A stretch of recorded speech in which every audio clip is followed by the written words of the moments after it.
Hi everyone, welcome back to my channel. This is chef Prashant. ఈ రోజు మేము ముందుకు వచ్చేసా ఒక వెజ్ రెసిపీతో. ముందుగా కడాయి పెట్టుకొని అందులో 150 ml of oil, 100 grams of whole garam masala వేసేద్దాం. గరం మసాలా కొంచెం ఫ్రై కాగానే అందులోనే 750 grams ఆఫ్ చాప్డ్ ఆనియన్స్ వేసేద్దాం. మనం వేసిన ఆనియన్స్ లైట్ బ్రౌన్ కలర్ వచ్చాక అందులో క్రష్డ్ గ్రీన్ చిల్లీ వేసేద్దాం. గ్రీన్ చిల్లీ ఫ్రై అయ్యాక అందులోనే జింజర్ గార్లిక్ పేస్ట్ వేసేద్దాం. ముందే చెప్తున్నా, జింజర్ గార్లిక్ పేస్ట్ బాగా ఫ్రై అవ్వాలి. దాని తర్వాత వెంటనే పసుపు వేసేద్దాం. పసుపు కొంచెం ఫ్రై అవ్వగానే అందులోనే మనం ధనియా పౌడర్ యాడ్ చేసేద్దాం.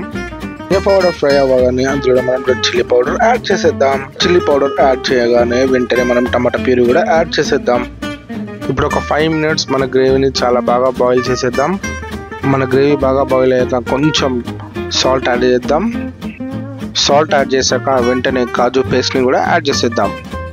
ఇప్పుడు మన పన్నీర్ గ్రేవీని ఒక 10 minutes బాయిలింగ్ పాయింట్లో వదిలేద్దాం. 10 minutes గ్రేవీ బాయిల్ అయ్యాక లాస్ట్లో మన పన్నీర్ క్యూబ్ కట్ని వేసేద్దాం. పన్నీర్ వేసాక ఒక 5 minutes అలా గ్రేవీలో వదిలేసి లాస్ట్లో చాప్డ్ కొరియాండర్ వేసేస్తే అంతేనండి, గుమగుమలాడే మన పన్నీర్ కర్రీ రెడీ.